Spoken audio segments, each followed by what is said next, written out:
Breaking news. Guvvala Balaraju భార్య Amala emotional అయ్యారు. అచ్చంపేట నియోజకవర్గంలో ముఖ్య కార్యకర్తలతో ఏర్పాటు చేసిన కార్యక్రమంలో మాట్లాడుతూ కంటతడి పెట్టుకున్నారు. బీఆర్ఎస్ ను వీడడం అనేది తొందరపాటు నిర్ణయంతో తీసుకున్న నిర్ణయం కాదన్నారు ఆమె. ఎంతో ఆలోచించి రాజీనామా చేశారని తెలిపారు. పార్టీలో ఉన్నా లేకపోయినా నిత్యం ప్రజలకు అందుబాటులో ఉంటారని, ప్రజల సమస్యలపై పోరాడుతుంటామన్నారు అమల. ధూమ్ధాం కార్యక్రమాలు చేసిన పార్టీ అంటే కోసం చచ్చిపోయాడైనా జీవీఆర్. మీ అందరితో ఏ పార్టీలో ఉన్నా ఏ నాయకుడైనా కూడా మీ ఇంట్లో ఏం సమస్య ఉందో కనీసం మీ పేరైనా గుర్తుపెట్టుకోరో తెలియదు, కానీ మీ ఇంట్లో ఉన్న సమస్యతో మీ బంధువులతో ముడిపడి ఉన్నాడు. ఇటుగా అది ఇటుక అంటే చిన్నదేదో ఉందంటే ఆ ఇసుక నుంచి చిన్న చిన్నగా పేర్చుకొని వచ్చిన ఈ పెద్ద కుటుంబం మాది. మేము ఇక్కడ దూరమయ్యే సమస్య అయితే ఉండదు. ఏ రోజు కూడా ఆయనకు అలవాట్లేదు ఈ పార్టీ ఆ పార్టీ అని మొహం చూసి కొట్టుపెట్టే రకం కాదు. మీరు ఇదంతా బాగా గుర్తుపెట్టుకోవాలి. ఏ రోజైనా ఏ పార్టీ వాళ్ళైనా కానీ మనని హత్తుకొని భుజాన్ని ఎక్కించుకొని తిరిగిన ఆయన. మీ అందరికీ తెలుసు ఆ పార్టీ ఈ పార్టీ అని ఏమి లేదు. ఏ పార్టీ ఉన్నా మీరందరూ మా కుటుంబ సభ్యులే. అంత తేలికగా మేము ఈ నిర్ణయం అయితే తీసుకోలేదు. మీ అందరికి మేము ఎట్లా అంటా అని మీరందరూ ఈరోజు ఏడుస్తున్నారు, బాధపడుతున్నారు, చావనికనైనా సిద్ధమవుతున్నారు. అట్లనే కేసీఆర్ సార్కి గువ్వల బాలరాజు కూడా అంతే. ఆయనకి ఏమన్నా అయిందంటే ఈయన తట్టుకోడు. ఆయన మీద ఈగ వాళ్ళనియను అని చెప్పిన ఆయన ఈరోజు ఇంత పెద్ద నిర్ణయం తీసుకున్నంటే మీరందరూ ఒక్కసారి ఆలోచించాలి. మనకు ఒక్కసారి కాదు, 2 సార్లు కాదు, మన మీద ఎన్నిసార్లు దాడులు అని మీ అందరికీ తెలుసు. ఏ రోజు ఎవరు కూడా మన దగ్గరకు వచ్చిందైతే లేదు. ఆయన పులి కాబట్టి నిలబడ్డాడు, తట్టుకున్నాడు. మీ అందరు ఉన్నారు వెనకాల అన్న ధైర్యం ఆయనకి, మీకేమో ఆయన ఉన్నాడు అన్న ధైర్యం మీ అందరికి. ఈ 2 కాంబినేషన్ లేకపోతే అచ్చంపేట లేదు, రాజకీయాలే లేవు. ఒక మనిషి ఇంత పెద్ద నిర్ణయం తీసుకున్నాడంటే ఒకసారి మీరు అందరూ కూడా ఆలోచన చేయండి. నేను ఇప్పుడు ఇక్కడ కూర్చోండి విన్నంతసేపు ఒకటే అబ్జర్వ్ చేసిన, ఎందుకు తీసుకుండు మాకు చెప్పకుండా తీసుకున్నంటే ఈడ కూర్చున్న అర్ధ గంటలనే నేనే మారిపోతానేమో అన్న భయం అవుతుంది. ఎందుకంటే మీరందరూ మాకు అట్లా తొందరపడేమి ఆవేశపడేమి నిర్ణయం తీసుకోలేడు.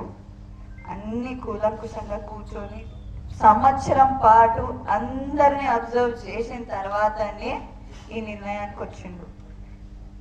మీరందరూ ఆయనకి సహకరిస్తే ఇట్లాంటిది ఇంకా ఇంకా ఇంకా మంచి కార్యక్రమాలు డెవలప్మెంట్లు మీ అందరికి అండా ఆయన ఎక్కడున్నా చేస్తాడు. ఎవరిని కూడా ఆయన ఫోర్స్ చేస్తలేడు. ఇప్పుడు మీరు ఆ పార్టీలకు రండి, ఈ పార్టీ నేను ఏడిపోతే అడిగిరని కూడా అనట్టలేడు.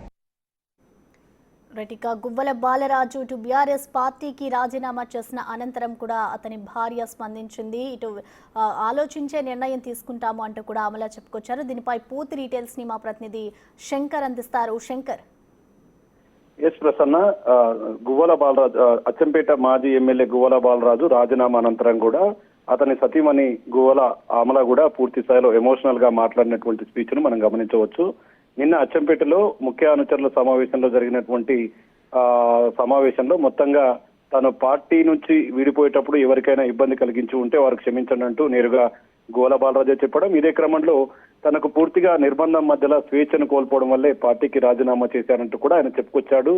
మొత్తంగా తన రాజీనామా లేఖను కేసీఆర్ కూడా ఇవ్వడం జరిగింది. ఈ నేపథ్యంలో గువ్వల అమల, ఎవరైతే గువ్వల బాలరాజు సతీమణి ఉన్నారో అమల, ఆమె పూర్తిగా ఎమోషనల్ అయితూ పూర్తిగా కంటతడి పెడుతూ మాట్లాడినటువంటి సంభాషణ వీడియోను కూడా మనం చూడవచ్చు. ఎందుకంటే తను బీఆర్ఎస్ పార్టీ అంటే తనకంతో ప్రేమని, కేసీఆర్ అంటే గువ్వల బాలరాజుకు ఒక దేవుడు అంటూ అతనిపై ఈగను కూడా వాళ్ళనివ్వనని చెప్పి చాలా సందర్భాల్లో తను చెప్పినట్లు, అలాంటి గువ్వల బాలరాజు అలాంటి తన భర్త ఈ రోజు పార్టీని వీడుతున్నాడంటే ఖచ్చితంగా సంవత్సరం పాటుగా ఆలోచించి తీసుకున్నటువంటి నిర్ణయం అని చెప్పి కూడా ఆమె చెప్తుంది. మొత్తంగా నియోజకవర్గంలో ఉన్నటువంటి మీరంతా గువ్వల బాలరాజుకు అండదండగా ఉండాలి, తన భర్తకు అండదండగా ఉంటేనే రాబోయే రోజుల్లో ఖచ్చితంగా నియోజకవర్గంలో తన ప్రజల పక్షాన కొట్లాడడానికి అవకాశం ఉంటుందని చెప్తున్నారు. మరోవైపు తను తీసుకున్నటువంటి ఈ నిర్ణయం సడన్ గా తీసుకున్నటువంటి నిర్ణయం కాదని, ఒక సంవత్సరం పాటు పూర్తి స్థాయిలో ఆలోచించిన తర్వాతే ఈ నిర్ణయానికి తన భర్త వచ్చాడని చెప్తూ కూడా ఏడుస్తూ మాట్లాడినటువంటి